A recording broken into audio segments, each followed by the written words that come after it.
एक बार गौतम बुद्ध आश्रम में बैठे अपने शिष्यों को प्रवचन दे रहे थे। उनके शिष्य भी उनसे तरह तरह के सवाल पूछ रहे थे।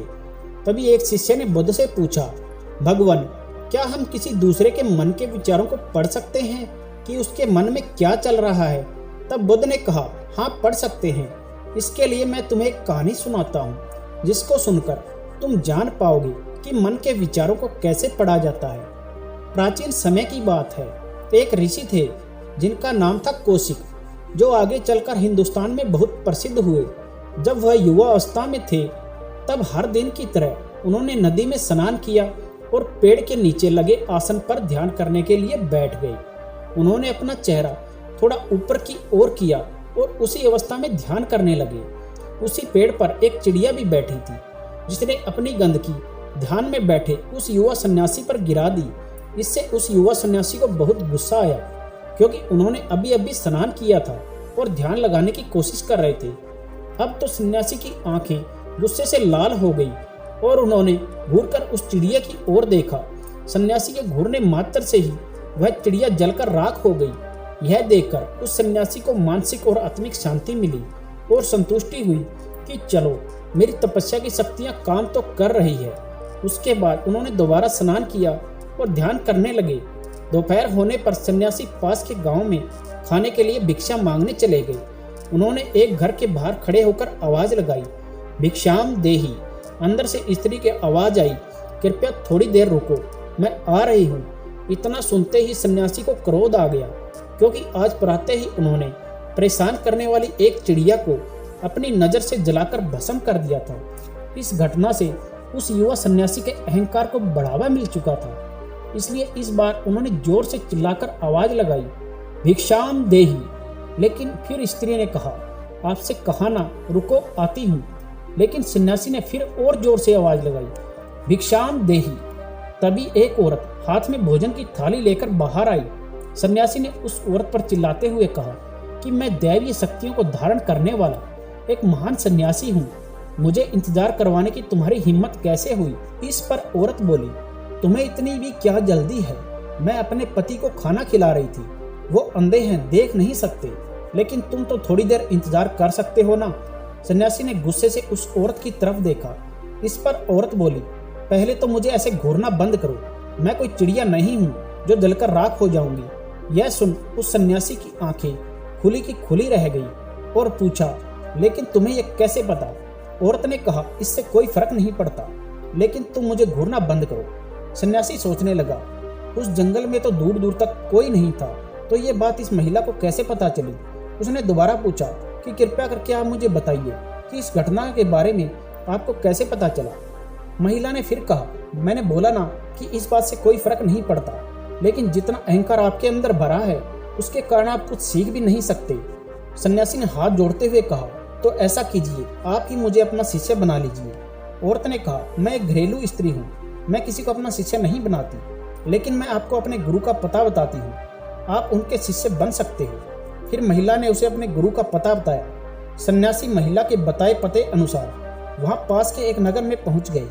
फिर वे नगर के अंदर चले गए और चलते चलते एक कसाई की गली में पहुंच गए, जहां जगह जगह मांस के टुकड़े लटके हुए थे। यह देखकर सन्यासी ने सोचा कि मैं गलत पते पर आ गया हूँ, लेकिन पता बिल्कुल सही था। सन्यासी एक ब्राह्मण थे, उनका कसाईयों की गली में पाया जाना भी पाप था। सन्यासी ने सोचा, मैं एक कसाई को अपना गुरु नहीं बना सकता, लेकिन फिर भी वे आगे बढ़ने लगे। फिर लोगों से पूछने पर पता चला कि जिसके पास वो आया है वो उस दुकान में रहता है। फिर सन्यासी ने दुकान में जाकर उस व्यक्ति को देखा तो उसके पूरे शरीर पर खून लगा हुआ था। उसके चारों तरफ मांस के टुकड़े लटके हुए थे, वो मांस काटने में व्यस्त था। सन्यासी उसको देखकर सोचने लगे कि ये कसाई मुझे क्या सिखाएगा। यह सोचकर वह लौटने लगे। तभी उस कसाई ने सन्यासी को उसके नाम से पुकारा, हे महात्मा कौशिक, आपको उस महिला ने मेरे पास भेजा है ना?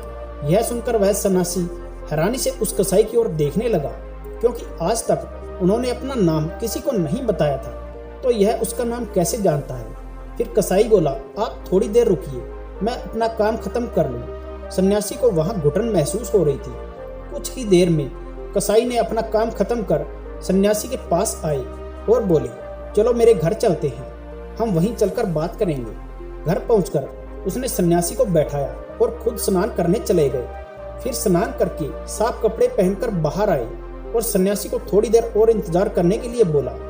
फिर वह अपने माता पिता को खाना खिलाकर उनकी सेवा करके वापस आकर सन्यासी के पास बैठ गया और सन्यासी से पूछा कि बताइए क्या सवाल है आपका। सन्यासी ने कहा कि दिन में वह औरत चिड़िया वाली घटना को जान गई थी और आप भी मेरे आने से पहले मेरे आने के बारे में जान गए। यह सब कैसे हुआ, यह सब कैसे पता किया जाता है, मैं यह तरीका जानना चाहता हूँ। उस इंसान ने कहा यह तो बहुत ही आसान है, बस किसी भी काम को पूरे तन और मन के साथ कीजिए, चाहे जैसा भी काम हो। वह औरत भी अपने पति की सेवा पूरे मन और लगन से करती है, उसमें कोई कोताही नहीं करती। मैं भी अपने माता पिता की सेवा पूरे तन मन से करता हूँ। मैंने कसाई बनना चुना ताकि मैं जानवरों को कम से कम तकलीफ पहुंचाकर काट सकूं। अगर मैं ये काम न करता तो कोई और करता, लेकिन पता नहीं वो इन जानवरों को मारने से पहले कितनी तकलीफ देता। मुझे लगता है कि मैं इस काम को बेहतर तरीके से कर सकता हूँ। इसलिए जीवन में जैसा भी काम करो उसे पूरी करुणा, ध्यान और भागीदारी के साथ करो। अगर हम किसी भी काम को पूरी लगन और मन से करते हैं तो हमारे अंदर के विचार भी शांत हो जाते हैं, और जब हमारा खुद का मन पूरी तरह शांत होता है तब हम दूसरे के मन के विचारों को पढ़ पाते हैं, जैसे उस औरत ने तुम्हारे विचारों को पढ़ लिया था। तो दोस्तों, इस कहानी से हमें पता चलता है कि हम जो भी काम करें पूरी निष्ठा और लगन से करें और किसी भी काम को अपनी पहचान से जोड़कर नहीं देखना चाहिए। जैसे उस कसाई ने अपना काम पूरी करुणा, निष्ठा और लगन से किया, बिना उसके साथ जुड़े। अगर हम किसी काम को खुद से जोड़े बिना करते हैं तो हम वही करते हैं जो उस काम के लिए जरूरी है। जैसे एक बच्चा स्कूल नहीं जाना चाहता, लेकिन माता पिता जबरदस्ती या डांटकर उसे स्कूल भेजते हैं। माता पिता अपने बच्चे से बहुत प्रेम करते हैं, लेकिन उस समय यह उस बच्चे के लिए बहुत जरूरी है। इसलिए हमें जो भी करना है उसे पूरी निष्ठा और लगन से करना चाहिए, वो चाहे जैसा भी काम हो।